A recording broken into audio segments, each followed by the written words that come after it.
I think self-pity is the worst possible emotion anyone can have, and the most destructive. It destroys everything around it except itself. Self-pity will destroy relationships, it'll destroy anything that's good, it will fulfill all the prophecies it makes and leave only itself.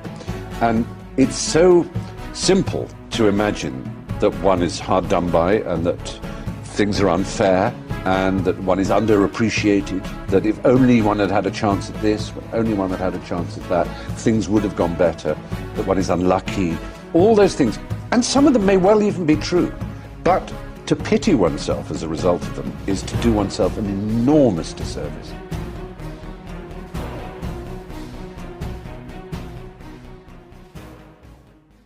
What is up, YouTube? Live via satellite here, and today we are talking Kingdom, Manga chapter 576.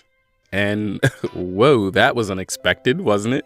I mean, we've always known for a very long time that something was up between Ohan and Ousen. And I had many thoughts about what I thought this could possibly be, but never in a million years would I have thought horror would have took it there and went straight up Murray show on us. And listen, with all the stuff we've learned in this chapter, we're starting to see why Ohan is the way he is. I mean, he's had it a lot rougher than we actually thought.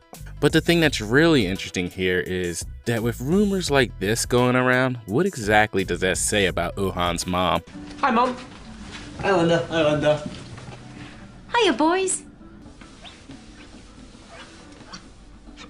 Oh, come here, you. Group hug? Alright, so the chapter picks up with the conclusion of the 10th day of battle on the Tsukai Plains. We clearly see that Akko is still unconscious, but even in his sleep, he still looks like a badass. And with the sun setting and everyone exhausted, we begin to see the armies pulling back before nightfall. And on the Zhao side, the one thing I found kind of interesting was that nobody actually absorbed the Gakue army. I mean, Banaji actually has to send a message to them to inform them that they're actually about to withdraw. I mean, to me, it kind of looked like they were outcasts and nobody really felt like dealing with them. Are you okay? Okay. Team. Yo, let me get Rupin still, man. Rupin, but okay. Okay. Alright. Yo, what's left? Yo, I get the shoelace in the corner, yo. No time is Good back. Damn, got it. And we find out that on the 10th day, even though the Akko army was without its commander, they were actually able to outshine both Shin and Ohan's armies on the battlefield, which was really a surprise for everyone because with the loss of Akko, the worry was that the Akko army itself would collapse. But they were able to fight heroically, demonstrating to both ally and foe alike their pride and tenacity as the first army of the Ousen'S army. But as we find ourselves moving to the strategy meeting for the next day's battle, we hear it directly from Ten's mouth that what the Akko army did today, even though it was beautiful and it almost brought tears to her eyes, is something that is actually unsustainable. There's no way they'd be able to repeat that performance without a commander. And as Ten is going on and on about the circumstances that contributed to today's battle and what they need to do for the next day, Ohan butts in saying, "Didn't I tell you not to try and take command?" Pretty much stopping Ten in her tracks, and I don't think she's been treated like this since she left Shohikan's school for strategy. Andre's friend Yvonne is supposed to meet him in Philadelphia. Yeah, Andre gonna bone that skank. Can you please shut up? Mr. Presbo trying to teach us something. You shut up, bitch. He ain't teaching me nothing. Yvonne, though, is coming from New York. But Ten barks back at Ohan, asking him who the hell's gonna take command then. And it's actually here where one of Akko's officers agrees with Ten that they won't be able to maintain morale and continue to fight the way they did without a new commander. And it's here where the officers of the Akko army salute and ask that Ohan take over their army, and not just that, but command over the entire right wing. Hearing that his arch rival Ohan is about to be put in command of not only the Akko army but him as well, Shin can't believe that there's no one capable in this Akko army, just like in the Mako army, of taking command. But the officer begins to tell Shin and everyone else the reasons why Ohan is fit to lead. The first one being simply the way he does battle. The second stems back from 3 years ago when they clashed against the Wei Fire Dragons, and Ohan's plan was the reason they were able to win that battle. And the commander says that there's no one in the Akko army capable of matching Ohan as a tactician. And the third and final reason, with Ohan being the heir of Ousen, it would bring the men great confidence and joy, and that there's no one capable but him of leading the right wing out of this predicament and on towards victory. Hearing all this Ohan praise is just too much for Adjutant Banyo to withstand, and he just breaks down into an emotional wreck. Pots, pans, and knives! Hearing what everyone has to say, Ohan tells them not to get themselves all worked up. Any change in command has to be decided by Commander Ousen. But we find out that Akko's men aren't trying to go over Ousen's head. In fact, they've already sent a messenger requesting that Ousen make this change. And after a while, the messenger actually arrives with Ousen's orders. And to the shock of everyone, the orders are fairly simple, basically saying, good job, keep it up, and try hard again the next day. And while the officers of the Akko army are shaking down the messenger, asking him if there's any more, he assures them that that was the entire message. And while everyone is dumbfounded and confused to why Ousen hasn't promoted Ohan, Ohan himself quiets the crowd, saying that they've received their orders and that all that's left for them to do is simply follow them. And as Ohan's walking away telling them to go back to their camps and prepare their tactics for tomorrow's battle, you can almost hear the sad music playing in the background.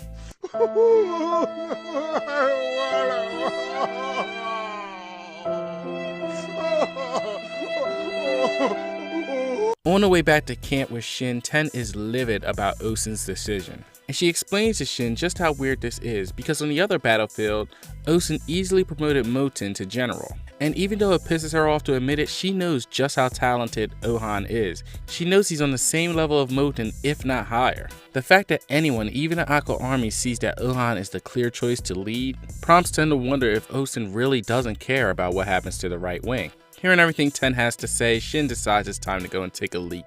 And think things over. What man doesn't think better taking a piss?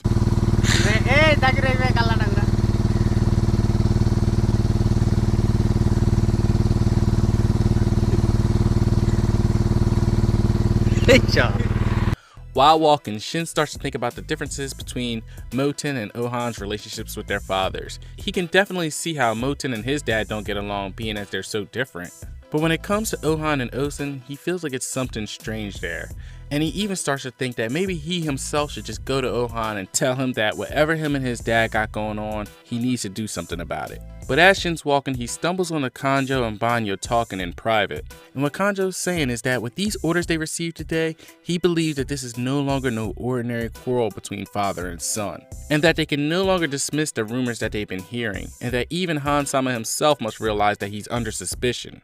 And with Banyo in agony telling Kanjo not to say it, Kanjo drops the shocker that even now Ousen-sama still suspects that Han-sama may not truly be his child. As Shin, overhearing everything, can only look on in disbelief. And that was the chapter in a nutshell, guys. Alright guys, so that was a pretty good chapter of Kingdom to me. I think a lot of people may not have liked that chapter. They may have thought it was a boring chapter. But to me it was pretty good because we finally got to see what has been going on between Ousen and Ohan. It kind of sheds a little more light on Ohan's character and why he is the way he is. And if anything, this actually made me more intrigued to find out what actually went down in Ohan's past. Like, how is this even a question whether he's the son of Ousen? And another interesting thing is, would Ousen go this far? Like, would Ousen go as far as to not give proper orders to the right wing just because of some personal issues that he has with his son? And even though I want to say that Ousen wouldn't be that petty, we've already actually seen it this arc. Back in chapter 523, when Ousen told Moten that if he did a good job, he would consider letting him become one of his vassals. Even Moten himself was shocked that Ousen would offer him such a role when he knew that there was someone far more deserving of it than himself, and he was referring to Ohan. But there's also the possibility here that Ousen, being Ohan's father, doesn't seem to think that he's ready to either be general or be a vassal, and that maybe he knows of a particular weakness of Ohan's that makes him feel a bit uncomfortable in turning the reins over to him. And even though there's no way for us to possibly know the answer, the one thing we do know is that the right wing is very important to this battle, so Ousen can't afford to abandon it. So now with the time even shorter, because we only should have about 2 days of food left, Ousen definitely has to make some sort of move here. But yeah guys, even after reading this chapter, of course I still think Ousen is going to wind up being Ousen's son. But I'm really curious to actually find out what Ousen thinks. Does he think that Ousen's his son? Does he not think that Ousen's his son? And if he didn't, how would he even find out? It's not like they can do a paternity test or something. Which actually made me think about something else. There's only one way for us to get a real definitive answer without any DNA involved. And for me, that would be for Ousen to look just like Ousen. If you think about it, we've never seen Ousen without his mask. His face has always been hidden, so maybe this is the reason why Horror did that. So we'll just have to wait and see guys, and hopefully next chapter brings us more answers than questions. But for right now, let's move on to the comment of the week.